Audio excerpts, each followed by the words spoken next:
You have roughly the same number of hair follicles as a chimpanzee, the exact same number. So why does a chimp look like it's wearing a fur coat and you don't, except for one very specific patch on your face? This isn't some throwaway trivia fact. It's one of the strangest unsolved puzzles in human evolution. And for over a century, scientists genuinely couldn't agree on why. Let's start with the bigger question first, because you can't explain the beard without explaining the disappearance. Somewhere between 2 and 3 million years ago, our ancestors started losing body hair almost everywhere on their bodies, not thinning it out, losing it completely. Every other primate on the planet kept theirs, every single one. We're the one glaring exception in the entire primate family tree. And an exception that dramatic doesn't happen by accident. The leading explanation comes down to one word: heat. Anthropologist Nina Jablonski has spent decades studying this, and her research points to a very specific survival problem.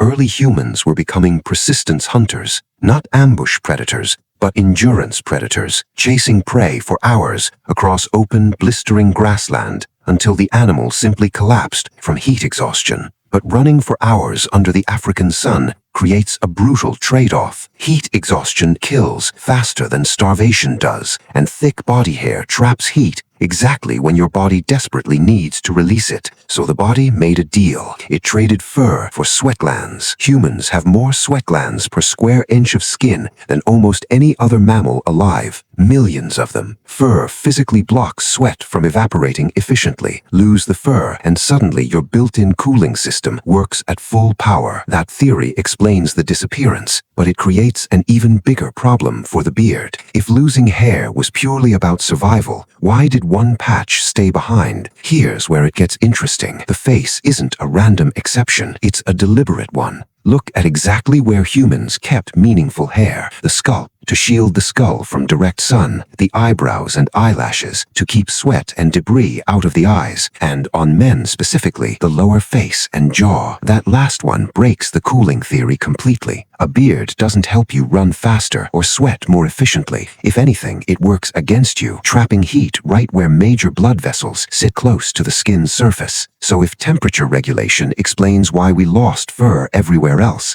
something entirely different has to explain why the beard stuck around. And the real answer isn't about survival at all. It's about selection. Charles Darwin flagged this contradiction all the way back in 1871. He couldn't explain why a trait with no clear survival benefit would persist so consistently across human males. And his conclusion was that natural selection wasn't the driver here. Sexual selection was. A trait that survived not because it kept you alive, but because it helped you get chosen. Modern research has confirmed what Darwin could only theorize. Evolutionary researcher Barnaby Dixon has run multiple studies showing people photos of men with varying amounts of facial hair. From clean-shaven to a full beard, the result is consistent every time. Heavier beards get rated as more dominant, more mature, and capable of defending resources or status. Here's the biological mechanism behind it. Facial hair growth is directly tied to testosterone and to androgen receptor density in the skin of the jaw and chin, a concentration far higher than almost anywhere else on the body, which means a full, thick beard isn't decoration. It's a visible readout of hormonal signaling happening beneath the skin. Ancient humans couldn't run a blood test, but they could look at a man's face and get an instant read on him, a massive advantage in a small tribal group where you needed to size up allies and rivals fast, long before a single word was exchanged. There's a second layer too. Some researchers argue the beard doubled as passive protection, a small buffer against blows to the jaw during the physical conflicts that were far more common in ancient social hierarchies than today. Not armor exactly, but enough cushioning to matter when your only weapons were your own hands. So two separate evolutionary forces acted on the exact same patch of skin. One stripped hair away almost everywhere because heat was the enemy of survival. The other kept it in one very specific place because on that one part of the body, hair wasn't fighting your biology, it was advertising it. That's why the real answer to why do men have beards isn't about hair at all. It's about information. For nearly the entire span of human history, before spoken language was reliable, before you could simply ask someone their intentions, your face was already telling a story to everyone who looked at you. Which brings us to right now. You probably shave that story off most mornings without thinking twice about it. A few strokes of a razor and a signal that took millions of years to evolve in under 2 minutes. Meanwhile, some men spend just as much effort growing it back, consciously styling something their ancestors never had a choice about growing in the first place. Either way, you're not just managing hair, you're editing a signal your body has been broadcasting since before humans could speak. Your ancestors never got to choose. You do, every single morning, whether you realize it or not. If this changed the way you look at something as ordinary as shaving, subscribe, because the human body is full of small details like this one that are actually millions of years of survival strategy hiding in plain sight.